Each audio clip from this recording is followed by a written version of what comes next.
नमस्ते आप सभी को। मैं अमित और तथास्तु के मंच पे आज ये मेरा पहला दिन है और मेरे हाथ में एक पुस्तक है प्रीति। ये मेरी काव्य संग्रह है जिसको मैंने अपनी दीदी को समर्पित किया है। यहाँ हमारी दीदी स्वरूप प्रीति दीदी भी हैं, तो इस काव्य संग्रह की कुछ रचनाएं मैं आपके सामने रखूँगा। सबसे पहले हमारी माँ समान भाई ने माँ और पिता के बारे में कहा, तो माँ के चरणों में 2 पंक्तियाँ हैं। किसी शायर ने कहा है कि राम लिखा रहमान लिखा ईशा रब सतनाम लिखा, राम लिखा रहमान लिखा ईशा रब सतनाम लिखा, होर लगी जब सारी दुनिया एक शब्द में लिखने की, सब ने सब दुनिया लिख डाली, मैंने माँ का नाम लिखा, मैंने माँ का नाम लिखा।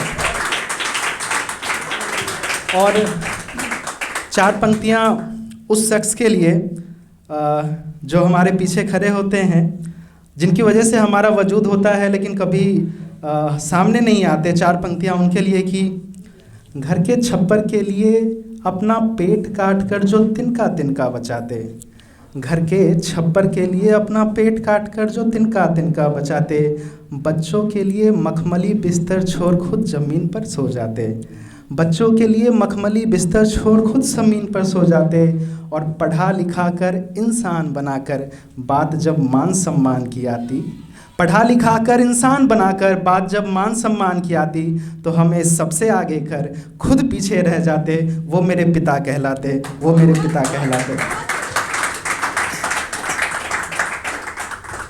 और आप जैसे उम्दा कलाकारों के बीच रहकर परफॉर्म करके एक मेरे लिए सम्मान की बात है।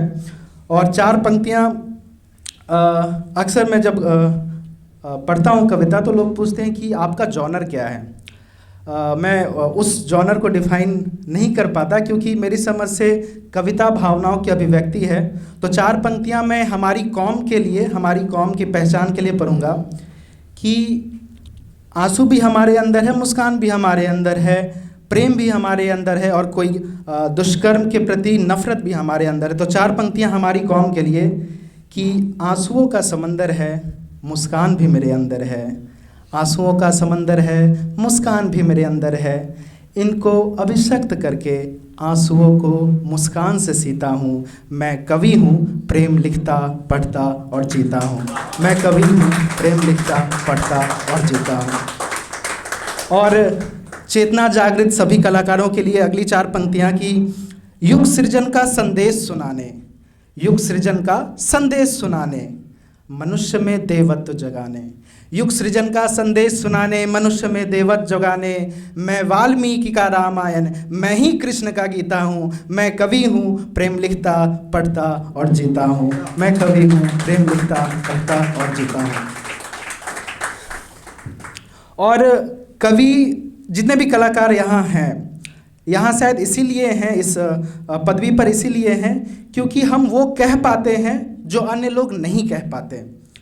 तो 4 पंक्तियाँ उसके लिए कि बेरियों से जकड़ दो मेरे हाथों को, बेरियों से जकड़ दो मेरे हाथों को, जब तक स्वच्छंद हूँ खून की अंतिम बूंद अपनी अंतिम सांस लिखूंगा, सूर्य के तेज सा जो प्रचंड हो मैं वो इतिहास लिखूंगा, मैं वो इतिहास लिखूंगा। और अक्सर हम ईश्वर को खोजने दर दर भटकते हैं। अगली पंक्तियों में मैं वेदांत दर्शन को रख रहा हूँ, अगर आप तक सही पहुँच जाए तो अपनी तालियों से सूचित कीजिएगा कि जल में थल में धरती पवन में, तुझ में मुझ में सृष्टि के जड़ चेतन में, जल में थल में धरती पवन में, तुझ में मुझ में सृष्टि के जड़ चेतन में, सोहम शिवोहम सच्चिदानंदोहम, कण कण में कान्हा का वास लिखूंगा, सूर्य के तेज सा जो प्रचंड हो मैं वो इतिहास लिखूंगा, मैं वो इतिहास लिखूंगा।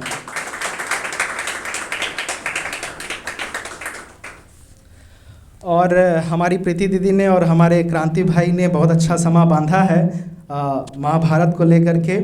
और मेरी समझ से इतिहास सिर्फ डेट्स याद करने के लिए नहीं होते, तारीखें याद करने के लिए नहीं होती कि फलाना युद्ध कब लड़ा गया, फलाना युद्ध किसके किसके बीच में लड़ा गया। इतिहास हमें वो सिखाती है कि क्या उचित है, क्या अनुचित है, उचित को चुन करके अनुचित के विरुद्ध आवाज़ बुलंद करने का नाम इतिहास है। और महाभारत का वही एक प्रसंग जो हमारे क्रांति भाई ने भी अभी रखा, हमारे सामने आज नारी शक्ति का प्रतिनिधित्व करती कई सारी नारी शक्तियाँ मौजूद है, और उनके सील, उनके आबरू को सुरक्षित रखने का दायित्व जिन बेटों पर, जिन भाइयों पर, जिन पतियों पर है, आज हमारे सामने वो भाई भी मौजूद हैं। तो मैं आप सबके सामने आज महाभारत का वो प्रसंग रखने जा रहा हूँ जो प्रसंग सुनकर किसी भी चेतना जागृत इंसान के अंदर से एक टीस निकलती है, एक हुंकार निकलती है कि शायद आप धर्म के पक्ष में हो, लेकिन यहाँ पर इस अवस्था में आप गलत हो और गलत को आपको सही करना चाहिए। यह प्रसंग चीरहरण का है। मैं पंक्तियाँ समर्पित कर रहा हूँ कि कुरुवंश की राजसभा, कुरुवंश की राजसभा, चंद्रवंशियों की काजसभा, एक से बढ़कर एक वीर बैठे हैं अपने भुजबल और ज्ञान पर, देखो कैसे ये अठे हैं। महाराज धृतराष्ट्र सिंहासन पर, गुरु द्रोण कृपाचार्य पितामह भीष्म भी आसन पर।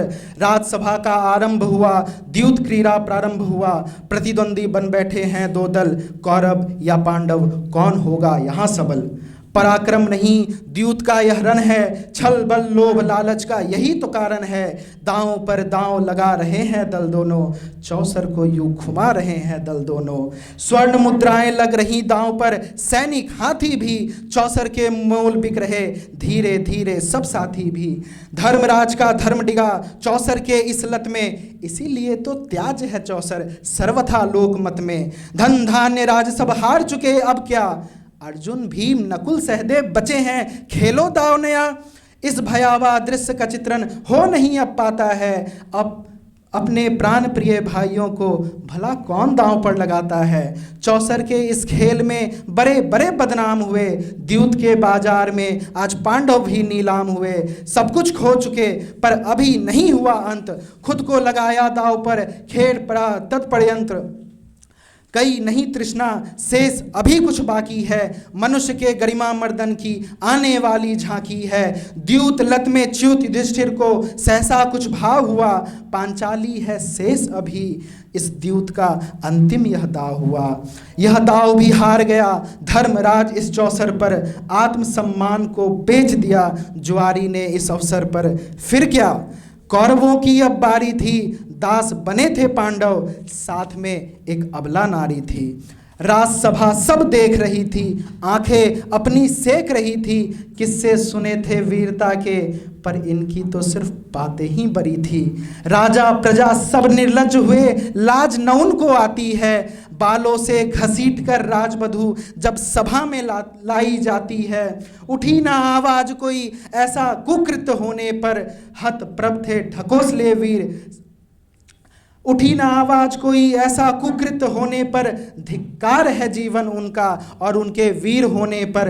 घनघोर विरोध हुआ इस कृत्य का, विकर्ण की आवाज से, हद प्रभ थे ढकोसले वीर, साहसी विकर्ण के काज से।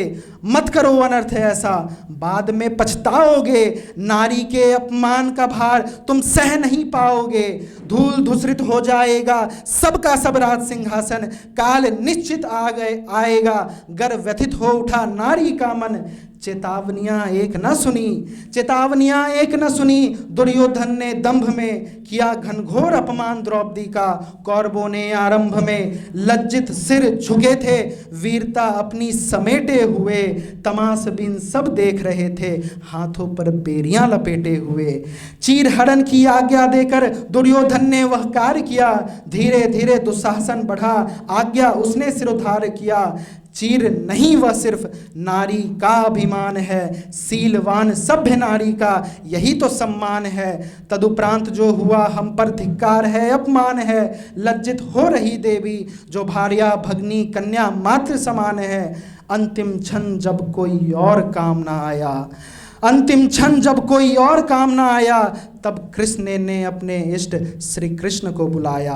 तत्क्षण पहुँचे कृष्ण भक्त के बुलाने पर, समर्पित हुई द्रौपदी भगवान के आने पर। दुष्ट जन भी उनका क्या बिगाड़ पाते हैं, जिन पर स्वयं श्रीहरि अपना आशीष लुटाते हैं। हतप्रभ थे सब देख रहे यह चमत्कार, हतप्रभ थे सब देख रहे यह चमत्कार। प्रार्थना बन चुकी थी अब द्रौपदी की चित्कार। थानों के थान ढेर लग गए, कपड़ों का आयात हुआ। थानों के थान ढेर लग गए, कपड़ों का आयात हुआ। दुशासन हारा थका विस्मित, जाने यह क्या बात हुआ।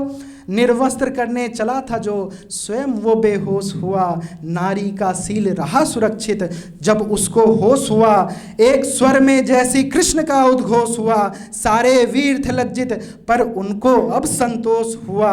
सत्य है वीर नहीं सिर्फ बातों के, कर्मों से सिद्ध करते हैं। अपने पराक्रम का प्रदर्शन समाज हित वो करते हैं। साहस नहीं जिसमें अनीति के खिलाफ कुछ कहने की, हकदार नहीं वो वीर की पदवी पर रहने की।